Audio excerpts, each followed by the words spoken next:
भगवत गीता का व्यापक प्रकाशन और पठन होता रहा है, किंतु मूलतः यह संस्कृत महाकाव्य महाभारत की एक उपकथा के रूप में प्राप्त है। महाभारत में वर्तमान कलयुग तक की घटनाओं का विवरण मिलता है। इसी युग के प्रारंभ में आज से लगभग 5000 वर्ष पूर्व भगवान श्री कृष्ण ने अपने मित्र तथा भक्त अर्जुन को भगवत गीता का उपदेश दिया था। उनकी यह वार्ता, जो मानव इतिहास की सबसे महान धार्मिक वार्ताओं में से एक है, उस महायुद्ध के शुभारंभ के पूर्व हुई, जो धृतराष्ट्र के 100 पुत्रों तथा उनके चचेरे भाई पांडवों के बीच होने वाला घातक संघर्ष था। धृतराष्ट्र तथा पांडु भाई भाई थे, जिनका जन्म कुरु वंश में हुआ था और वे राजा भरत के वंशज थे, जिनके नाम पर ही महाभारत नाम पड़ा, क्योंकि बड़ा भाई धृतराष्ट्र जन्म से अंधा था, जिस कारण राज सिंहासन उसे न मिलकर छोटे भाई पांडु को मिला। इस वजह से धृतराष्ट्र के पुत्र, प्रमुख रूप से सबसे बड़ा पुत्र दुर्योधन, पांडवों से घृणा और ईर्ष्या करता था। अंधा तथा दुर्बल हृदय धृतराष्ट्र पांडु पुत्रों के स्थान पर अपने पुत्रों को राज्य का उत्तराधिकारी बनाना चाहता था। इस तरह धृतराष्ट्र की सहमति से दुर्योधन ने पांडु के युवा पुत्रों की हत्या करने का षड्यंत्र रचा। पांचों पांडव अपने चाचा विदुर तथा अपने ममेरे भाई भगवान कृष्ण के संरक्षण में रहने के कारण अनेक प्राणघातक आक्रमणों के बाद भी अपने प्राणों को सुरक्षित रख पाए। भगवान कृष्ण कोई सामान्य व्यक्ति नहीं, अपितु ईश्वर हैं, जिन्होंने इस धराधाम में अवतार लिया था। वे पांडवों की माता कुंती के भतीजे थे। इस तरह संबंधी के रूप में तथा धर्म पालक होने के कारण वे पांडु पुत्रों का पक्ष लेते रहे और उनकी रक्षा करते रहे। किंतु चतुर दुर्योधन ने पांडवों को जुआ खेलने के लिए ललकारा। उस निर्णायक स्पर्धा में दुर्योधन तथा उसके भाइयों ने पांडवों की पत्नी द्रौपदी पर अधिकार प्राप्त कर लिया और फिर उसे राजाओं तथा राजकुमारों की सभा के मध्य निर्वस्त्र करने का प्रयास किया। कृष्ण के दिव्य हस्तक्षेप से उसकी रक्षा हो सकी। उस छल प्रयोग के कारण पांडव हार गए। उन्हें अपने राज्य से वंचित होना पड़ा और 13 वर्ष तक वनवास के लिए जाना पड़ा। वनवास से लौटकर पांडवों ने दुर्योधन से अपना राज्य मांगा, किंतु उसने देने से इनकार कर दिया। क्षत्रियों के कर्तव्य को पूर्ण करने के लिए पांचों पांडवों ने अंत में अपना पूरा राज्य न मांगकर केवल 5 गांवों की मांग रखी। किंतु दुर्योधन सुई की नोक भर भी भूमि देने के लिए सहमत नहीं हुआ। अभी तक तो पांडव सहनशील बने रहे, लेकिन अब उनके लिए युद्ध करना आवश्यक हो गया। विश्व भर के राजकुमारों में से कुछ धृतराष्ट्र के पुत्रों के पक्ष में थे तो कुछ पांडवों के पक्ष में। उस समय कृष्ण स्वयं पांडवों के संदेशवाहक बनकर शांति का संदेश लेकर धृतराष्ट्र की राजसभा में गए। जब उनकी याचना अस्वीकृत हो गई तो युद्ध निश्चित था। पांचों पांडवों ने कृष्ण को भगवान के रूप में स्वीकार कर लिया, किंतु धृतराष्ट्र के दुष्ट पुत्र उन्हें नहीं समझ पाए थे।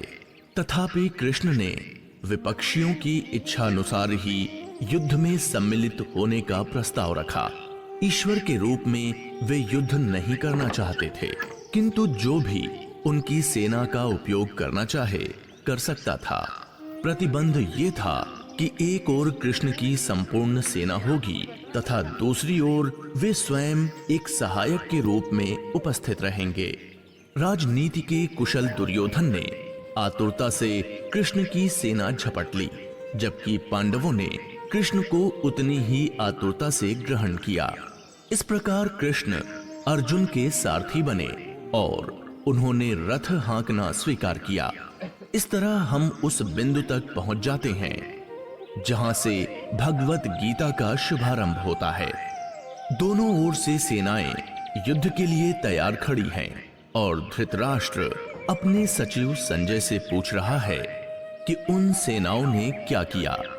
धृतराष्ट्र ने कहा, हे संजय, धर्मभूमि कुरुक्षेत्र में युद्ध की इच्छा से एकत्र हुए मेरे तथा पांडु के पुत्रों ने क्या किया? संजय ने कहा, हे राजन, पांडु पुत्रों द्वारा सेना की व्यूह रचना देखकर राजा दुर्योधन अपने गुरु के पास गया और उसने ये शब्द कहे, हे आचार्य, पांडु पुत्रों की विशाल सेना को देखें, जिसे आपके बुद्धिमान शिष्य द्रुपद के पुत्र ने इतने कौशल से व्यवस्थित किया है। इस सेना में भीम तथा अर्जुन के समान युद्ध करने वाले अनेक वीर हैं। यथा महारथी युयुधान, विराट तथा द्रुपद, इनके साथ ही धृष्टकेतु, चेकितान, काशीराज, पुरुजित, कुंतीभोज तथा शैब्य जैसे महान शक्तिशाली योद्धा भी हैं। पराक्रमी युधामन्यु, अत्यंत शक्तिशाली उत्तमौजा, सुभद्रा का पुत्र तथा द्रौपदी के पुत्र, ये सभी महारथी हैं। किंतु हे ब्राह्मण श्रेष्ठ, आपकी सूचना के लिए मैं अपनी सेना के उन नायकों के विषय में बताना चाहूंगा जो मेरी सेना को संचालित करने में विशेष रूप से निपुण हैं। मेरी सेना में स्वयं आप, भीष्म, कर्ण, कृपाचार्य, अश्वत्थामा, विकर्ण तथा सोमदत्त का पुत्र भूरिश्रवा आदि हैं, जो युद्ध में सदैव विजयी रहे हैं। हम सब पितामह द्वारा भली भांति संरक्षित हैं, जबकि पांडवों की शक्ति भीम द्वारा भली भांति संरक्षित होकर भी सीमित है। तब पितामह ने सिंह गर्जना की सी ध्वनि करने वाले अपने शंख को उच्च स्वर से बजाया, जिससे दुर्योधन को हर्ष हुआ। तत्पश्चात शंख, नगाड़े, बिगुल एक साथ बज उठे। दूसरी ओर से विशाल रथ पर आसीन कृष्ण तथा अर्जुन ने अपने अपने दिव्य शंख बजाए। उस समय हनुमान से अंकित ध्वजा लगे रथ पर आसीन पांडुपुत्र अर्जुन अपना धनुष उठाकर तीर चलाने के लिए उद्यत हुआ। धृतराष्ट्र के पुत्रों को व्यूह में खड़ा देखकर अर्जुन ने श्री कृष्ण से ये वचन कहे।